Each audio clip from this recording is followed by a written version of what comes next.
Hello friends, আমি সুমনা। হর হর মহাদেব। আজকে কী নিয়ে ব্লগ করছি তোমরা দেখলেই বুঝতে পারবে। সো দেখতে থাকো আমার ভিডিওটা পুরোপুরি। ব্যাকগ্রাউন্ড ইগনোর করো গাইস। होता है हमारे घर में, सो बैकग्राउंड इग्नोर करो। আমার অবস্থা দেখো। সো এবার দেখো আমার ঘরের কি অবস্থা হয়েছে। এখানে মাটি টাটি ছাড়িয়ে দেখো একবার।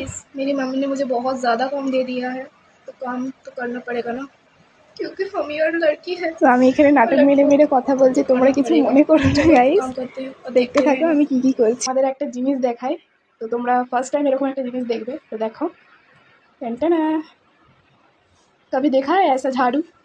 हमारे यहाँ मिलता है। সো ফ্রেন্ডস, এটা আমার মা ইউটিউব দেখে বানিয়েছিল। তো আমি এটাকে নিয়ে ঝাড়ু ঢং করি আমার মায়ের হাতে। तो गाइस फिरे एलाम আমি আমার এখানে সব দেখে কাজ আমাকে complete মনে হবে করে। যে আমি যেন তারপরে অনেকদিন চান করতে ঘুমাইনি, হবে, কারণ বাট কুকু আছে, সেটা নয়। চান এতগুলো করাতে কাজ হবে, তাই না? করার পর যতক্ষণ আমার আমি এইরকম চান করছি অবস্থা ততক্ষণ হয়ে গেছে। কুকুকেও চান করাতে পারবো না। তো দেখতে থাকো, আমি আসছি চান করার পর। সো ফ্রেন্ডস, আমি চান করার আগে আমার বাপাকে খাবার দেওয়ার জন্য গিয়েছিলাম। তো দেখো আমি কী কী খাবার দিয়েছি এবং বাপি খেয়ে কাছে যাবে তাই। সো এবার আমি চলে এসেছি চান করে, আমার চান কমপ্লিট। এবার আমি যাবো গপুকে স্নান করাতে। তো দেখো আমি কীভাবে ডাকি। এই যে তোমাদের দুষ্টু গপু এখানে বসে আছে। তো তোমরা দেখতেই পাচ্ছ প্রসাদগুলো সরানো হয় না, সরাবো।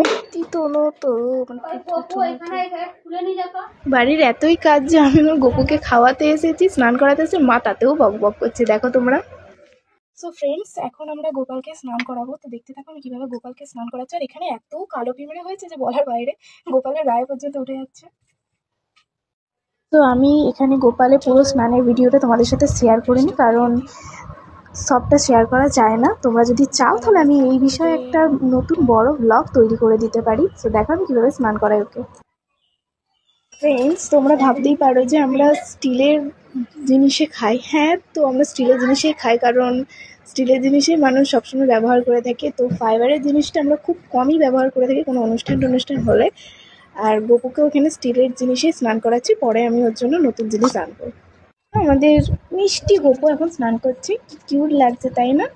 কি সুন্দরভাবে হাসছে আমার দিকে।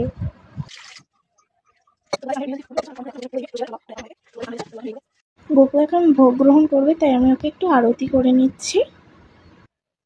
তো ফ্রেন্ডস, আমার পুজো করা কমপ্লিট। এই দেখো তোমাদের মিষ্টি গপুকে। আর আজকে ভোগে দিয়েছিলাম আমি মুরগি আর চিড়ে ভাজা। তো এখন ভোগ দিয়ে দিয়েছি। সো ফ্রেন্ডস, আমি গপুকে প্রসাদ গ্রহণ করতে দিয়ে চলে এসেছি। তো বন্ধুরা, এবার আমাকে পড়তেও বসতে হবে, কারণ কাল আমার ইভিএস এক্সাম আছে। তো এক্সামটা তো ভালো করে দিতে হবে, তাই না? তো আমি এখন একটু পড়তে বসে পড়ি। আর আমার দিদি, যেখানে আমি পড়ি, আমার পাশের বাড়ির দিদি, সে আমার জন্য কয়েকটা কোশ্চেন তৈরি করে দিয়েছে যাতে আমার পড়তে সুবিধা হয়। থ্যাংকস। সো আজকের মিনি ব্লগটা এখানেই শেষ করলাম। ভালো লাগলে একটা লাইক, কমেন্ট, শেয়ার করে জানিও। And thanks for watching. Bye bye, take care.